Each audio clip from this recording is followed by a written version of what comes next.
Talks amongst yourselves. Guys, this is the first time we've had people at our parks meeting. Come on. This is great. Nice. Well, it's never happened. I don't know if ever the, I mean. not repeating this now.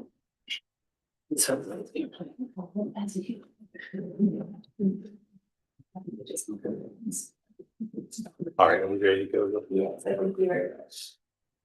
Are we Okay. recording Yes, we're recording. and stream? Yes. Pick up where we left off. Well, let's start at the beginning, just, yeah. Okay. Call. Welcome to our Parks and Rec committee meeting. It is April 29th. If I could get a roll call, please, Alyssa. No, it's June. No. It is June. June 3rd. Oh, I'm looking at the 29th. meeting minutes. Sorry, I'm looking at the meeting minutes. June 3rd. Mrs. Cooper, Yes. Mrs. Crawford, Here. Mr. Long, Here. 3 present, we have quorum. Okay. Starting over. I would like to make a motion on the meeting minutes from April 29th with the change of location because it says we were here and we were at the high school.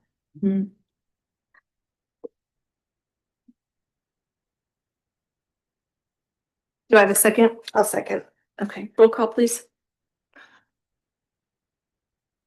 Mrs. Cooper, Yes. Mrs. Crawford, Yes. Mr. Long, Yes. 3 yeas, motion approved. Okay, thank you. I'm going to ask if there's any visitors that would like to speak with the Parks meeting committee. We do have on our agenda later Dora. So if you're here for Dora, I don't feel like you need to speak right now, but would anybody like to speak to the Parks meeting? We are going to move on to the J.R. Smith update, which we have a big one, right? Some big news about JR. Good news, yeah. Some money? Oh, Big news, yeah. money? Okay, yes. So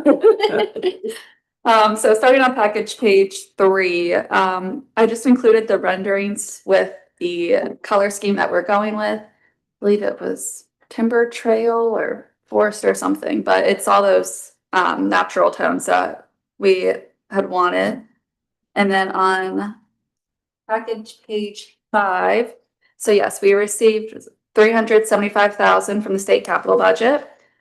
So that money will go towards improvements for sidewalk installation along the south side of East Cherry Street and South Morning Street. And will also include new asphalt around the Lions building. And so our new scheduled substantial completion date for J.R. Smith is going to be end of October. So not too much longer than we were anticipating, but it's.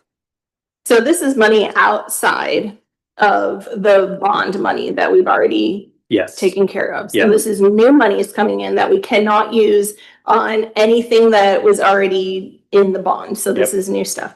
So Exactly. I thought we would talk about what we're spending money on. You guys already have it decided. How did you pick these? Well, I think that was part of what was in the Oh, application. that's what we asked. That we sent to the state legislature, but there is a little bit of flexibility in that. And I think, as Carla and I were talking just a little bit about it, I think maybe some of the things we value engineered out, Yep. we might be able to get back in. Yeah, there were a few things that we ended up taking out, such as pergolas. And then, of course, that asphalt and the improvements adjacent to the Lions building along South Morning Street. That area, for the most part, as part of the Parks project, wasn't included, and we weren't sure when we'd be able to do improvements there. So I think this money will go a long way to make it look much better on that western side of the park. So are there other things that would be on So I wanted top to- of mind for you? Yeah, let me see.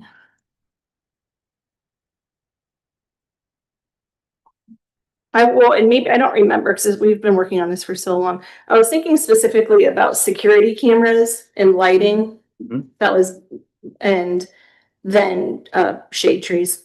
Yeah. Those were at the top of my list. Yeah, definitely. We had also talked a little bit about landscaping that, we took some of the trees out. So I think that's one item we could add back in. Lighting, you talking about kind of just overall lighting or more kind of the low level Where- lighting around the path. Where Preservation Parks is at with, I thought at one point we had talked about that our path would go up and meet their path. Do we know where they're at with that? Well, I think it's a bigger challenge for us. Yeah. Yeah, so I don't know exactly where Preservation Parks is with their path connection along the Ohio to Erie Trail. But that path connection that will come to the south of J.R. Smith, right now the path just ends and you can see that it should continue at some point in time. Now, with this funding, we may be able to extend it to our boundary, but there are some slope challenges in there. But with a little bit more money, we So may be able something to address that. I mean, and the other challenge there is we are going to be crossing another property. Yes. So we've got to deal with the private Right. property owner there too, Right. which we had not done as part of this project Yeah, it's originally, but It's my understanding that the funding can be used over the course of the next 2 years, so we'll have to confirm that. So if we're able to do some of it this year, that's great. If not, we can try to plan, design, whatever we need to do and able to incorporate it at a later point. And just one other thing that I thought, which I also felt like was on an earlier agenda, but maybe not, was clear signage and park rules, maybe. Like a sign with Yeah. park rules. so park rules, definitely we'll get that on there. We actually have been working with a sign consultant on a brand sign for the parks. So I think we have something that we'll be able to share with the Parks Committee. So we'll make that an agenda item for the next month. Okay. And it's, the brand is also changing out the city's entry signs too. So we're trying to, Yeah, it was So- a full city sign. yeah, so we'll need to work with the rest of council on this as well. We had talked about trying to do some community engagement on that signage as well, with a couple of options and just to kind of get feedback from the community. So anyway, we'll bring where we are with that to the next count or to the next committee meeting. You mentioned security and lighting. Where are we? Like, what's included or what are the thoughts on that Yeah, current? security, I think we can probably fund within the existing city. I didn't have anything in mind with lighting. I was just sort of thinking like, if the path went to a trail, then maybe we would want Some something. lighting there, yeah. Yeah, I can't remember exactly what's. Yeah, and I haven't looked into that, but it's certainly something that we can explore with additional funding. The camera side of things, we've talked to Public Works, so Jake and his team about putting up cameras because we certainly want to keep an eye on the shelter house. So the bathroom area to make sure that people are utilizing that structure appropriately.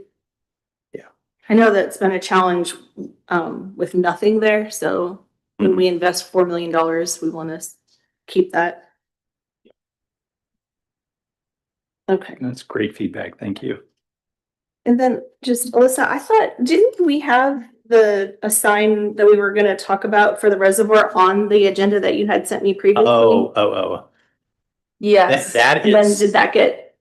So that got Which- moved into the okay. monthly park update because I didn't have anything tangible to show aside, like to include in the packet. So it was just, So we'll just talk Easier. about it. Yeah. yeah. Okay.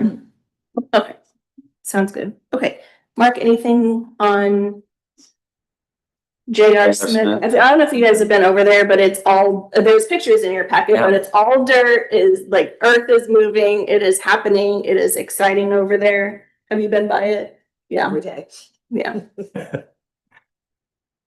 Okay. What was the original completion date when we say new completion date, end of October? Yeah, we were looking at mid-September for substantial completion, and then punch list at the end of the month. The plan was really never to have the splash pad open by the end of the summer, which I know everybody was kind of hopeful for, especially if they had been able to accelerate anything. With this delay, this is the worst case scenario, and also assumes that they could run into, some weather and other challenges with the site. But they are looking to see if they're able to accelerate some of the components, and a lot of that will be based on the supply chain and when certain equipment and other elements are available.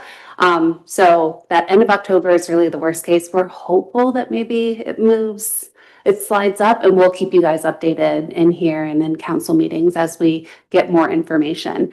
The other possibility is, they may be able to complete the playground equipment and the playground surface. And if it's safe to get down there, we could potentially have a soft opening of one of the elements in the park or maybe the shelter house while they're trying to finish things up. But that'll really depend on, how we feel about the security and safety on site. Okay, thank you. Sure. Okay, moving on to our new business, we have Dora on our agenda. Dara, would you like to start with this? I'm going to start, but I do have in the audience with us Jill Love, member of the Chamber Board, Jason Holderby, one of our local business owners, both been instrumental in helping get to this point. I also do want to thank Nancy for her assistance in getting us to this point as well. So what I've got in the packet for you are the results from the Dora survey that we did in April. So I haven't shared this too widely yet, but just want to make sure we get this in front of you. I mean, Dora would affect the park, the square, and so that's the reason we're starting with you on this. But just kind of going over the highlights of the summary, of the survey, 924 valid responses. I thought that was just amazing. I really anticipated that it would be 200, maybe 250 if we were doing really well. So couldn't be happier with that kind of response. And maybe even more important, over 85% of the respondents expressed support for it, but also roughly that number lives in Sunbury, works in Sunbury, or some combination thereof. And so it really does, I think, represent the views of the Sunbury community. So, and if you think about the city of Sunbury being somewhere in the 8,500 to 9,000 people, I mean, this is roughly 10% of the entire city population responding to the survey. So there were 12.5% of the folks who did express some objection to it. And we'll talk a little bit about kind of what those might have been. But like I said, overwhelming support, overwhelming participation from folks here in the city of Sunbury. At the bottom of the first page there, some of the operating conditions, preferred operating conditions. In the survey, I had asked the question, like, if there were limitations, would that change your view? Would you be more likely to support if we had some of these limitations in place?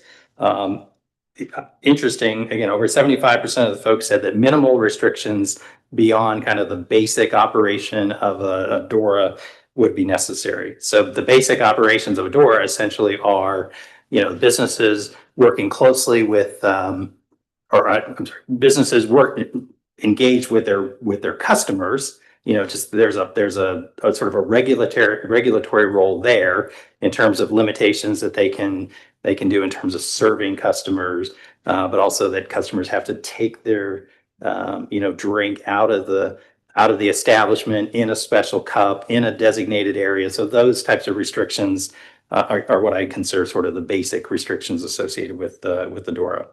And then the city of Sunbury's police department ultimately is responsible for enforcing all of the city's laws. So, if there was something to happen, whether it happened on the square with the Dora or without a Dora, they would be responsible for that enforcement. So,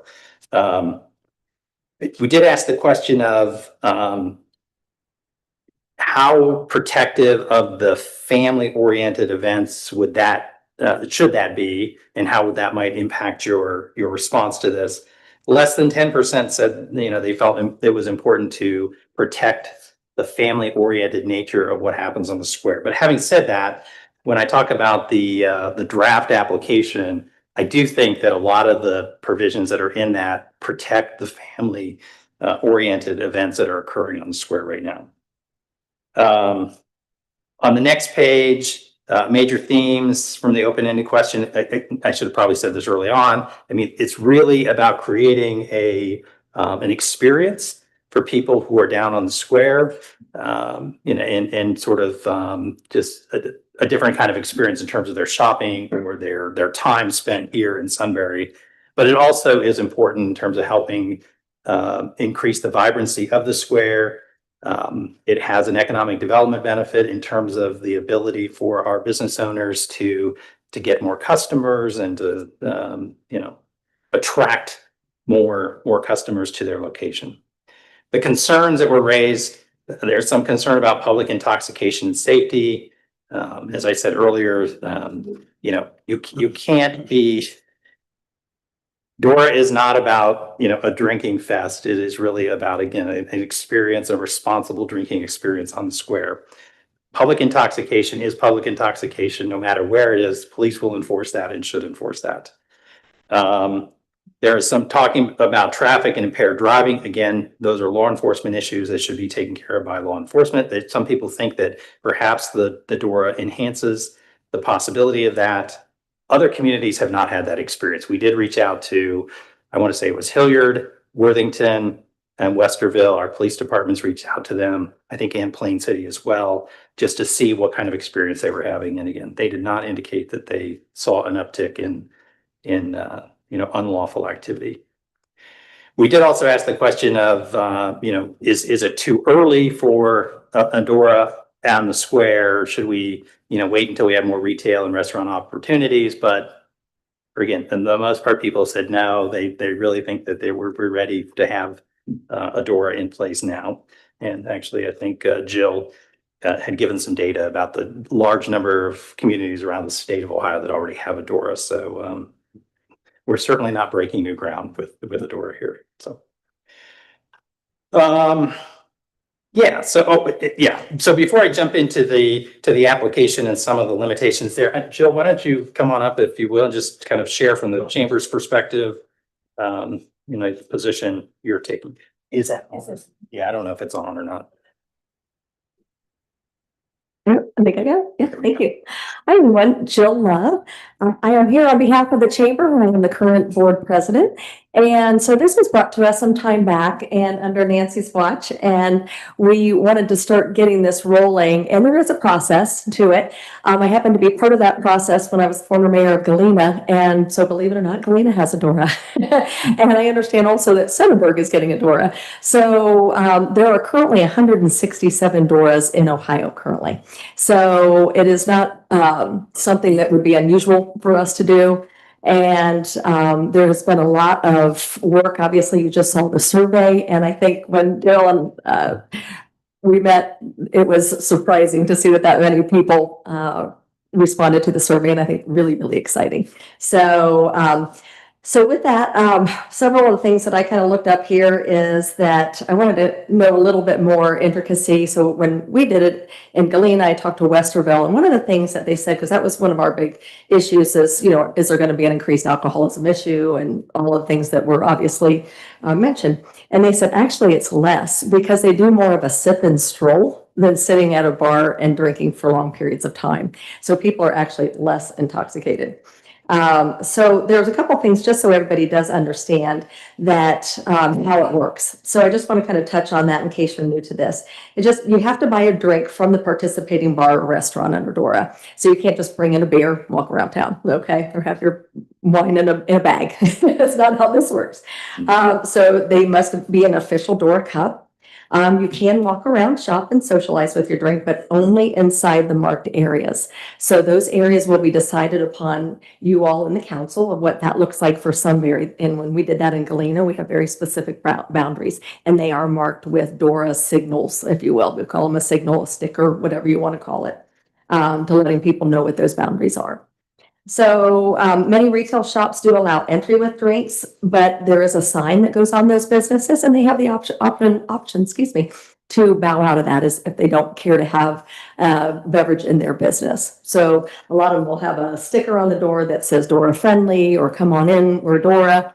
So, but there are also places that aren't even open during Dora hours, so that you may not have to worry about. Obviously, the common rules, you must be 21 or older, no bringing in your own alcohol, you have to stay within those boundaries, and no refills. So each drink does require a new cup from that establishment. So, and then small businesses can opt out and not allow drinks inside, as I just mentioned. The hours are set locally by each city or municipality. So again, that's another thing that's up to you, what those blackout dates may be, what the times are and what the boundaries are. So that's going to be something that's up to the city. So the chamber is here as kind of a conduit to bring the issue forward. And then it really is upon the city to decide how they want to work this, because once it's approved or disapproved, or in this case, we'll assume that it potentially will be approved, then it really turns over to law enforcement because it just becomes their issue, as Daryl mentioned. So size and boundaries must have a clearly mapped area with that signage. And but I want to reinforce many of the things that Daryl said and what kind of came back on the survey, but it does boost that local business and restaurant traffic. It increases our foot traffic and tourism. And as we know, we are growing like leaps and bounds. And so with that being said, this is really something that we want to put in place now and engage in and be prepared for in the future. Because I know that, you know, there's microbreweries on the horizon that are under consideration. There's just lots of things that are going to happen, and we are growing. So it does create a more walkable social downtown, which I love, and it does support events and in that retail district. I'm going to talk a little less about festivals because those are probably things that will be blacked out, and they are blacked out in most communities. Okay. And part of that reason is that those events many times rely on those alcohol sales to create the next year event. So it does kind of help assist in those events, our local events. So DORA areas are an exception to the Ohio's open container law. And outside of DORA, the open alcohol in public is generally illegal, and it still is. So this DORA concept was actually first approved in 2015, and now it's used across dozens of Ohio communities. So as I mentioned, 167 of them. So we looked at Delaware, Westerville, Dublin, Columbus. All those are DORAs across close to us. They're all walkable districts and driving mixed use communities, which continue to expand in our area as well. So according to the Multi-City Ohio DORA survey, the business reported, and this is kind of interesting, I didn't realize this until I really started to dive deeper into this, that 25 to 50% of increase in sales on weekends after DORA implementation. That's pretty exciting. And as a chamber member, that really is something that can assist our businesses as well. 30 to 42% increase in average ticket size in one case study. Cities consistently observed increased foot traffic, more people staying longer downtown, strong business sentiment. So they said best days since opening tied to DORA events. Ohio's cities are seeing up to a 50% increase in weekend sales tied directly to DORA activity. So those are some pretty strong statistics and things that I actually didn't realize. Also, academic and policy research on social districts. The Alcohol Social District Evaluation Plan confirms that the primary economic argument for DORAs is increased foot traffic, increased commercial activity in defined districts, and that there is very intentional economic development that is a good takeaway from that. So these are very consistent themes that you're hearing, you know, that I'm kind of going over some very consistent things that you've heard all along, and they're finding those all throughout all these studies. So real world economic impact, a comparative model. This happens to be the Short North Arts Districts that generates $3.8 billion in economic impact annually as a result of DORA. So I know we're not quite Short North District, I get that, but it just does show you the potential. It has one of the highest concentrations of restaurants and bars in Ohio, so we'll give them that. And why this matters is we're looking to replicate this exact economic model at a smaller scale. So really, it's what I'm kind of talking about. That cross-shopping behavior. So also, there's kind of an anchor effect. It's the established economic theory on retail and urban development that nearby businesses see a 14 to 26% increase in that customer traffic when activity hubs are introduced. And those bars and restaurants are really those anchors in the community that help bring those businesses to the community and people staying in our community longer. So the craft brewery and district revitalization research really talks about neighborhood revitalization and increased business traffic and attraction of new investment as well. And I think, you know, you would probably talk to the business owners who would be impacted by DORA, that they are definitely feeling that this is probably something that their clients or their customers are asking for or hoping for. It's a perfect time. It's summer. It's beautiful out. We'll have more places to shop and to walk and to stroll. And it really keeps people downtown, which I love. So there's also a Ohio State University study on behavioral economics and why spending increased. And it says increased alcohol availability leads to overall economic spending. There's kind of a multiplier effect. And so it doesn't just increase the drink sales, but it increases the food purchases, the retail, and the overall economic activity. So as we say, kind of a consistent findings for all of these studies across Ohio is that across multiple studies, there's more foot traffic, measurable increase in pedestrian activity, more consistent weekday and weekend visitation. I think sometimes, you know, things surge and then they come back and they surge and they come back. So when we have and offer some of these types of things, we have that opportunity to offer more consistency. That business revenue, 25 to 50% increase reported in Ohio data, higher per visit spending, the dwell time, people stay longer. Business attractions, new restaurants and retails choose Dora zones. You know, they like that. So what better to incite new businesses to come in, but to be able to offer this as another offering in Sunbury. Minimal negative impact. Multiple Ohio cities report no increase in crime and no significant policing burden. So I thought all those kind of things were interesting. Wanted to share. It's actually even a little more information than I knew originally. So I'm happy to take any questions since we've kind of done this before over in Galena, obviously at a much smaller scale. But I have to say that when the survey went out, it brought in a new revitalization for the Galena Dora because people said, There you go. gosh, I didn't know you had one.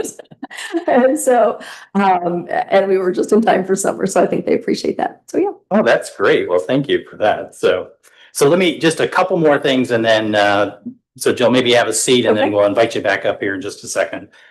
So thank you for the additional economic development data. I know, Nancy, when you and I were working on it, we did find some anecdotal information. So it's great to hear that that it's getting a little bit more sophisticated in terms of the data that they've gathered. So beginning on packet page 11, again, this is the draft application at the moment. It is not the final one by any stretch, and you won't decide whether or not we proceed. We'll go to council for that. But I did want to point you to packet page 11. Those are the proposed boundaries for the DORA. So as you can see, it's basically around the square, but it kind of bounces in and out a little bit. One of the things we learned when talking to the other jurisdictions is you did not want to have any public or private parking lots covered by your DORA. So this basically is trying to get those out of the boundary. And it does. So you don't want somebody taking, a drink back to a car, sitting in the car and drinking. That's what we're trying to avoid. So that's one thing I certainly want to point out. The other thing I'll say is it does not include the inside of town hall. So no alcohol inside of town hall. In the parking lot issue. So that's what's proposed for the boundaries of the DORA. We've got 4 qualifying permit holders around the square. I think 3 is the minimum, so we are above that. And you can see those here: Firehouse, Vaulted, District 13, Branch Pizza, and Serve. So again, all of those businesses are on board and want to support a DORA. As far as hours of operation, again, this one is somewhat of an unresolved issue at the moment, but what I've got in the first draft is basically Thursday, Friday, Saturday, and Sunday. So what's important about that, I think, is all of those, if it doesn't include Monday, then we don't have an issue with the Labor Day or the Memorial Day events. Those will go without having a conflict with DORA.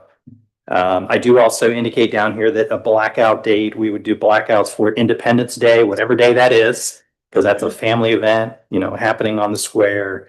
Might be done by 2, but still we want to black out that day so that we can preserve the downtown feel, family feel.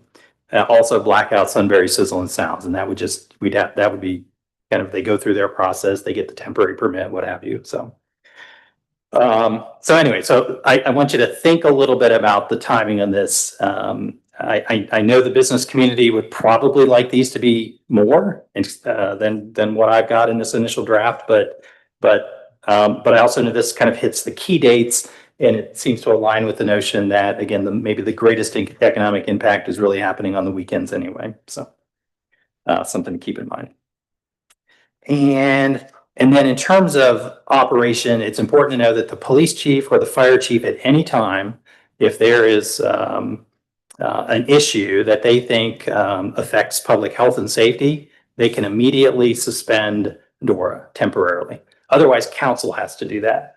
But they do have the temporary authority to suspend if something happens that affects, that they think jeopardizes public safety and health. So just so you know, it's not like this could go on if there was an incident occurring on the square. I don't anticipate that that happens much, if at all, but it's, I think, important to know. So, and then Jill did a great job of talking about the signage, sanitation. We've got a plan in here in which there's kind of a shared responsibility between the city and the business owners to just make sure that we're getting the cups, collected and they're not occurring, or they're not, being deposited on the square, that type of thing. I think those are the key points I would make at this point. So so questions for Jill, myself, what you've heard so far, comments? I did also real quick want to mention and thank Jason, because Jason did a lot of legwork walking around to many of the businesses. And seeing, what the feel was really before we even did the survey. And there was a tremendous amount of good feels from people who wanted this to happen. So that was really important that you literally went in person, business by business. Yeah, that's a really important point, because that, while some of them may have participated in the survey, there was this separate canvassing of the business owners. Now, it is fair to say it's not 100% universal. There are some who just not sure, maybe want to see what happens. We do know at least a couple who think that it's not a good idea.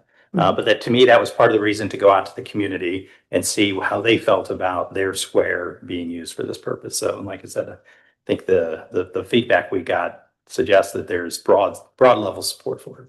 I also think it's fair to mention that should you need to amend a boundary, you can easily do that through your council. So we were looking at amending those boundaries in Galena, for example. But as you all grow, and maybe the area needs to be just aligned a little differently based on businesses that come in, you have the flexibility to do that. Yeah. So it's not one of those, once you have the boundary, you're set in stone. You have that flexibility to work with the program. Yeah, I will say that we did try to kind of restrict the boundary as much as possible, sort of here to get started. But there are some communities, I think, that have, public parks or a park in it. And I know that at least the property owner down there who's talking about the brewery has already come to us and indicated he would love to be a part of a DORA if we had one. But until that gets developed, we think it would be early to kind of pull that property in. It also doesn't have to be contiguous. Yeah. So, because you think, oh, how we're going to get down there, but it doesn't have to be contiguous. I feel like I should probably know the answer to this question. Well, I'm not sure that we had an answer when I was researching this. So aside from the time that it has to go through council and then it goes to the liquor department, I know we're gearing up for summer, but how long realistically before, how long does it take, or how long did it take Galena to get their approval? It completely depends on your council and how fast they want to vote it in. So if they wanted to do something as an emergency, they could do that. So they could do one reading on it, they could do 3. And so if there was 3, then it would be, you guys have council twice a week or twice a month, right? So you would be, a little bit longer. As far as the time from when you do your legislation to getting it to the liquor board, I think it was 2 weeks. So it's quite quick. Yeah, they told me 2 weeks. Yes. Yeah. And because the application is still in draft, it hasn't even gone to the newspaper. That, if I remember correctly, it has to go to the newspaper first and be announced before it goes to council. Is that correct?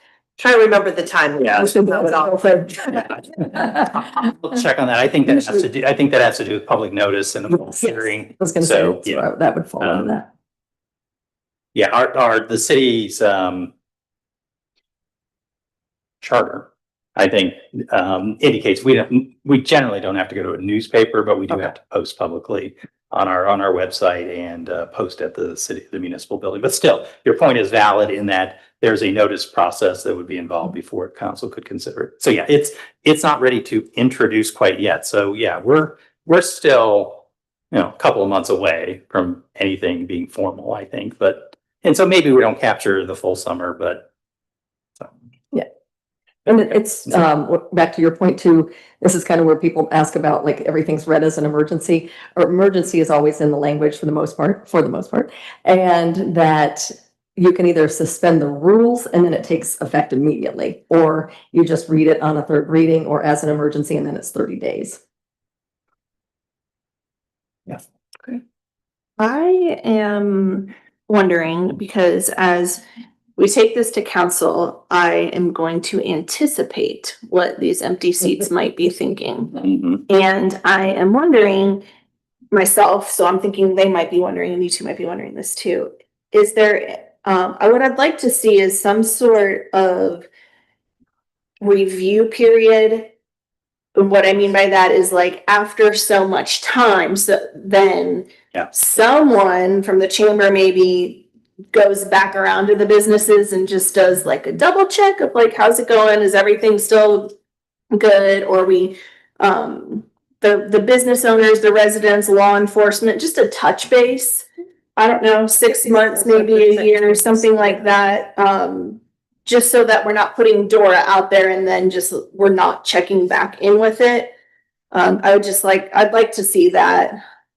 So, yeah, that's, so at the bottom of, In the bottom of page 19, that last paragraph does talk about beginning with the commencement of DORA and continuing for a period of 6 months. So the city manager and chief of police actively monitor the safety plan and the program. I need to update that a little bit for the purposes of determining whether updates, modifications, or supplements may be advised and required. So we are trying to build in, yes, an early review process, but I think the state process also requires a 5-year review to come back at a minimum. It must come back to the legislative authority after 5 years to determine whether to continue the DORA. So doesn't mean you have to wait 5 years for it, but I mean, like I said, it's built in. But we can maybe.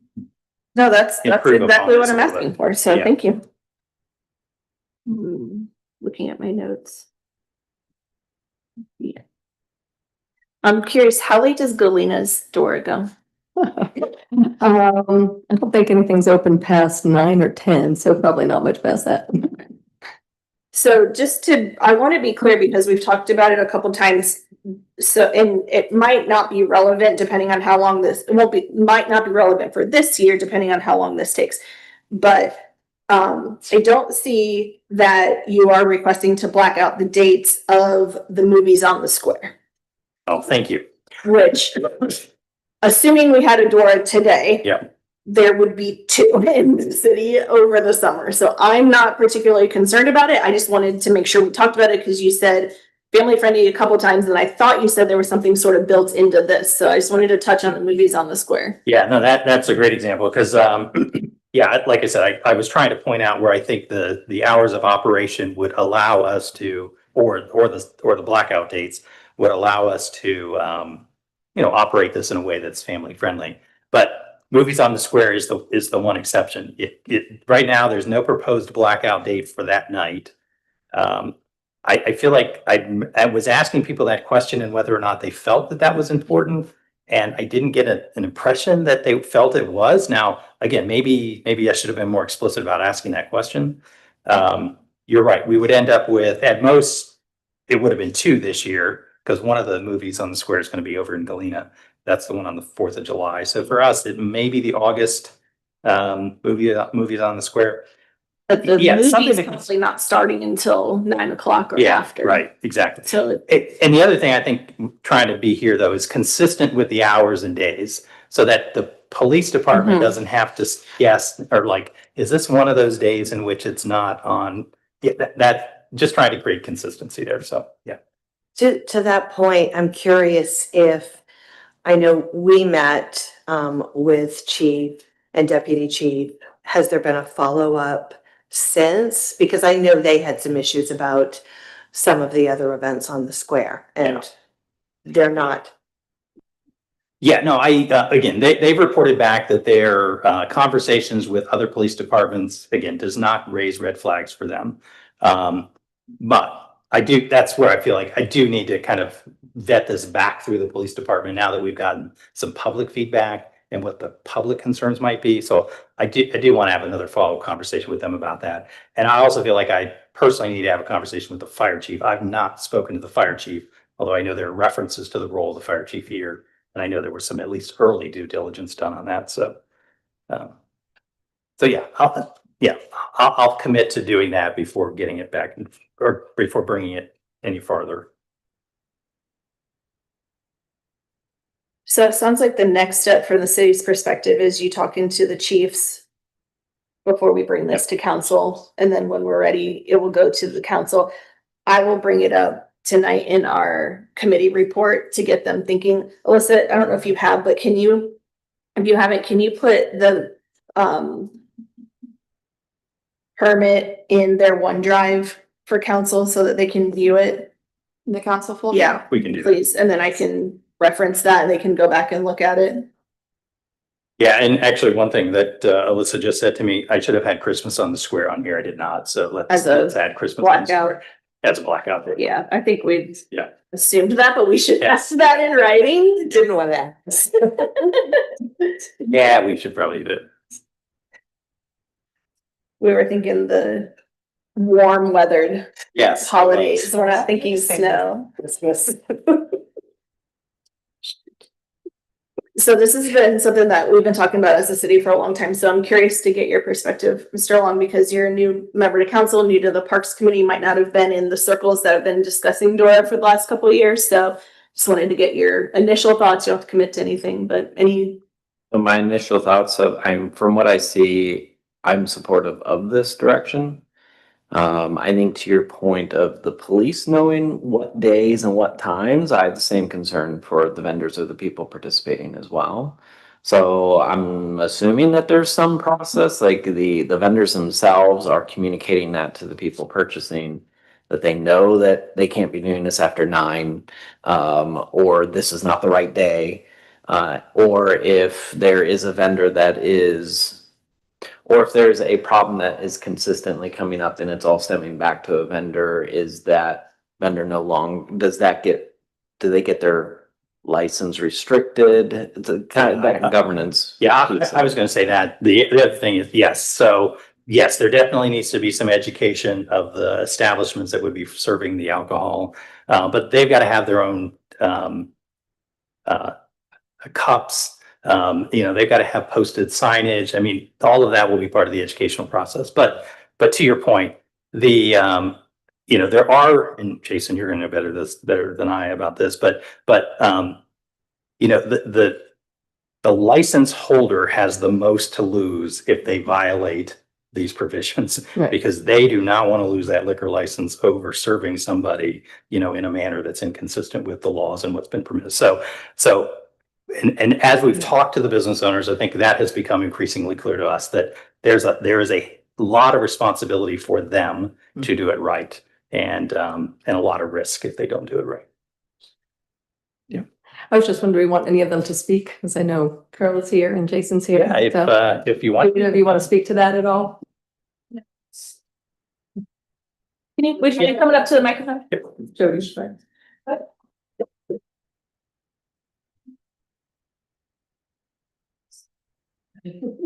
So I'm Jody Teal. I own the Firehouse Tavern. The DORA has been talked about, I want to say, for like 3 years now, Jason, maybe. And I have to say, it's a little disappointing to hear that it's probably still not going to happen this summer. And the reason I say that is we lose business pretty much every day due to an establishment that is not governed by the same laws that we are. It's a non-for-profit organization and they have gambling. And we are constantly losing business to them because they have gambling. They can afford to charge $1.50 for their drinks. And we have had customers that we've talked to about that.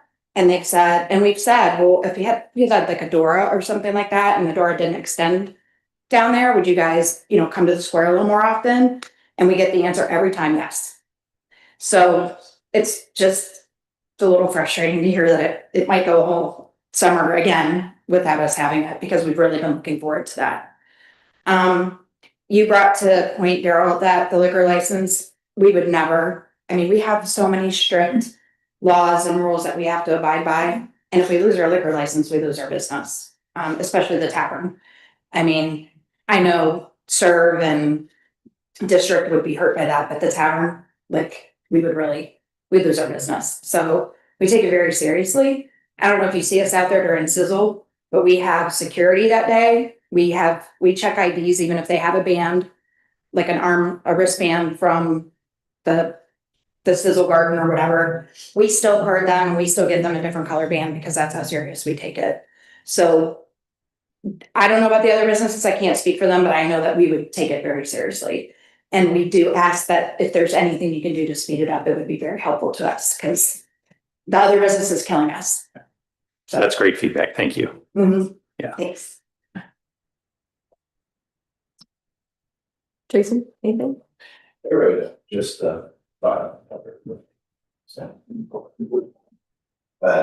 Overby, District 13. No, just the time delay. That's the only thing I need to speak on. I'm not very patient about certain things, and it seems like we could get in front of council and move after, working with Department of Commerce, if the liquor license Department of Commerce, I always get that backward.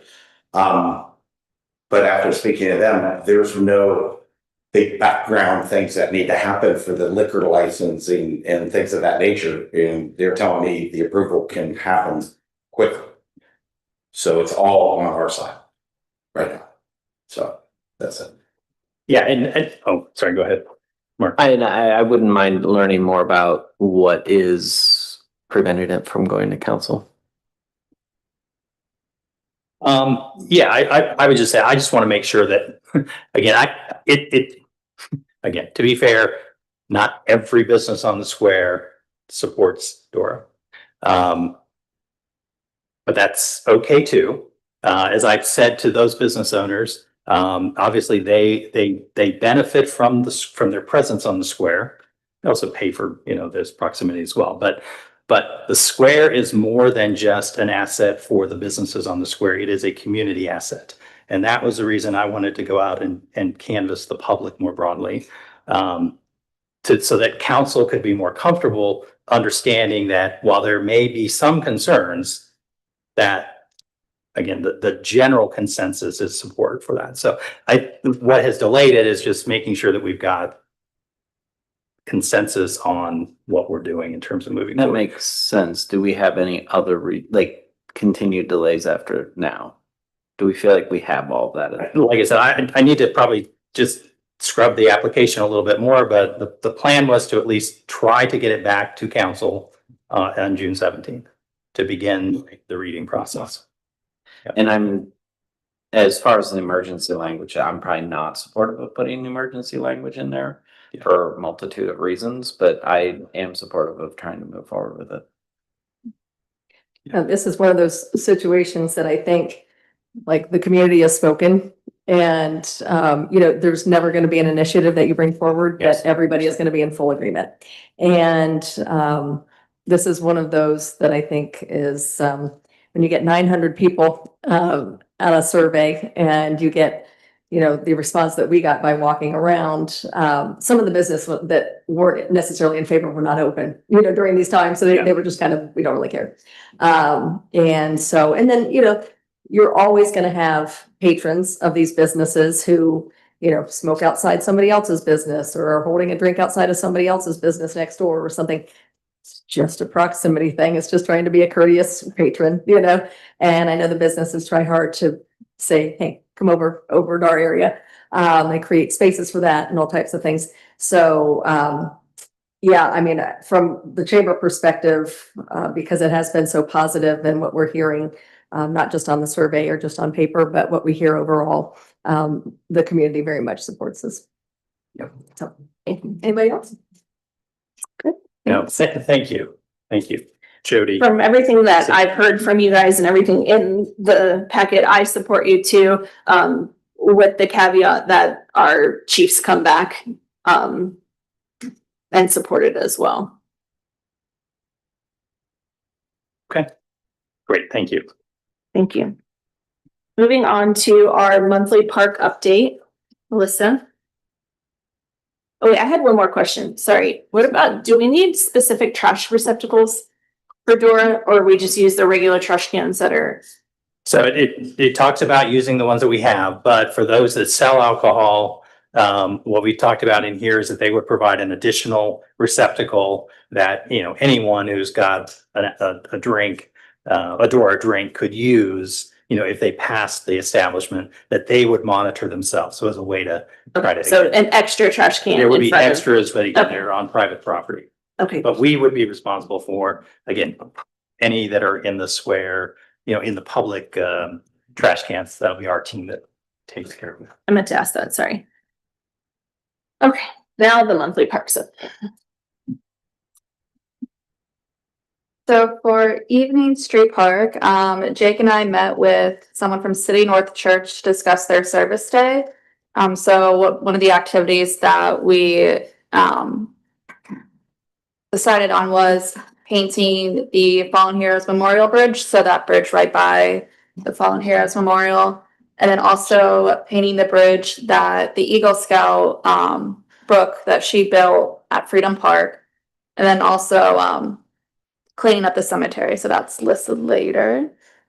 And our service day will be on Sunday, July 12th.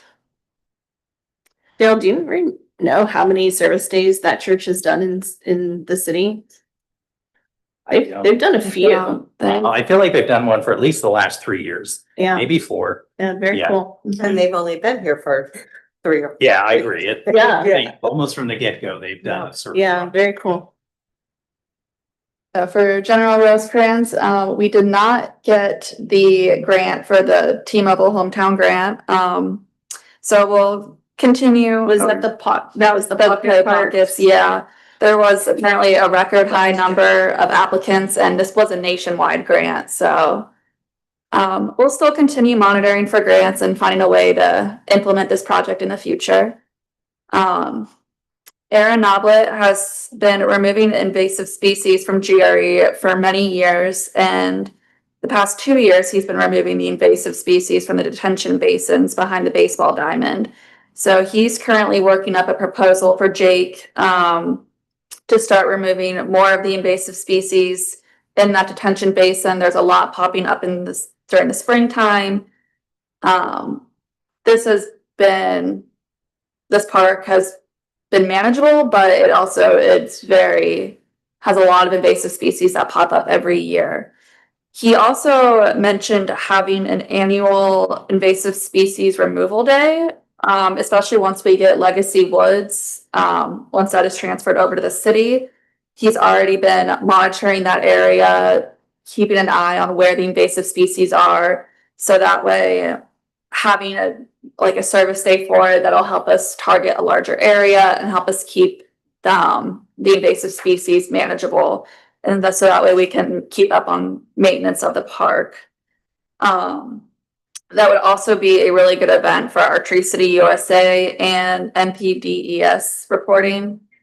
What does that look like? Does that look like Mr. Noblet taking care of the invasive species? Yes, And I would feel like that would have to I be the mean, case, right? it feels like that's currently what we're doing. But I think the notion of an annual invasive species day would be maybe, again, one of those churches that's helping us with a community project that engaging a larger pool of people. Okay, so there is Well, that'll some be work committed. that can be done by a non-professional. Yeah. Okay. and he would be there to help Yeah. monitor and identify, so that way, Yeah. we're not removing native plants and leaving all the invasive, so.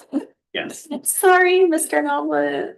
Okay, all right, thank you. So that was his idea that he brought forward. Yes. Okay, well, I think we need to give that merit. Yeah, he has been definitely monitoring the worst locations to target, and he said, this could be a continuous annual effort, but it is manageable. The park is at a manageable level. I know. But speaking of parks on a manageable level, Old Orchard Park is not. The invasive species are too far gone, and the only proper method for removal is to completely mow it down. Old Orchard Park? Yes. Yeah, the invasive species have just completely taken over. But if we did mow those down, that gives us more opportunity to have essentially a blank canvas. We can plant more native species, more apple trees. We can really create a new identity for this park and really revitalize it. So everything is, did I hear that right? Everything is gonna, The trees, not the trees, the trees would stay. It's just more like the brush, the vegetation, Okay. that, all that stuff. It's too far gone, essentially. It is completely taken over by invasive species. That was my initial reaction, but yeah. So maybe we could have Aaron come in and talk maybe a little Yeah. bit about, Mhm. kind of where we stand with that. Yeah, that'd be, And why it's important. yeah, and why it's important. Great idea. Yep. The reservoirs, the Terry Hummel Fishing Memorial, or the Terry Hummel Memorial Fishing Derby is this Saturday. And for the distance sign, I spoke with Jake today, so he is gonna get something teed up for approval, just to make sure, we like it. We'll have the distance of both reservoirs on there, and he'll install that near the beginning of the walking trail. So we're hopeful to have something up by next meeting. So it seems like this is something that they can get installed pretty quickly. Oh, thank you so much. Sunbury Memorial Park, Will you let me know? yes. So that I can pass that on. Absolutely. Sunbury Memorial Park, again, just highlighting that City North Church will be cleaning up like the cemetery, so any trash.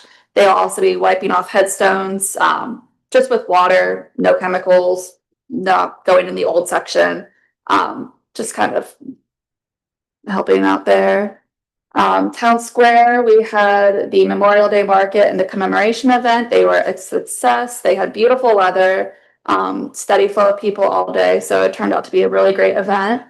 And then we have, do you want to save the farmers markets for next time or? Yeah, so I do have in the manager's report, second Saturday, so the reimagined version of the farmer's market will kick off next weekend. So, we can talk a little bit more about that later, but Saturday, June 13th, 10 to 2 here, bring your furry friend, if your furry friend is friendly. And we're still unsure where the games are. Yeah. I'm not. Still searching. Yeah, we're still searching for those. The outdoor games, you don't know where they're at? Jake doesn't know where they're at? I think to ask Jake. Yeah. I will ask Jake. Yeah, ask Jake, maybe he put We them put them somewhere. in storage and we don't know where, or somebody ran off with them. Yeah, we've got them. But we're not sure which. Good question. So for our tree updates, the Linden Street trees, the linden trees on Fairland Drive and Woodchuck Drive are getting to where they need to be pruning to elevate the canopies for vehicles and pedestrian clearance. Aaron Noblet will be working on a proposal for Jake, and I believe he'll be getting that done as well. Tree plantings on the square, Jake and Aaron, they are planning on getting a chinkapin oak and a sugar maple to plant. They want to plant at least 2 trees on the square this fall. So those are the ones that they have been looking to obtain. Yep. So these would be the larger trees that we talked about as the beginnings of a replacement for at least the one we cut down earlier this year. And that is it. Yeah. Very fast overview. Now that it's getting summertime and you have more to report, we have less time to give you. Okay, unless there's anything urgent, I'm gonna go ahead and make a motion to adjourn. Second. Second by Mr. Long. Roll call, please. Mrs. Cooper,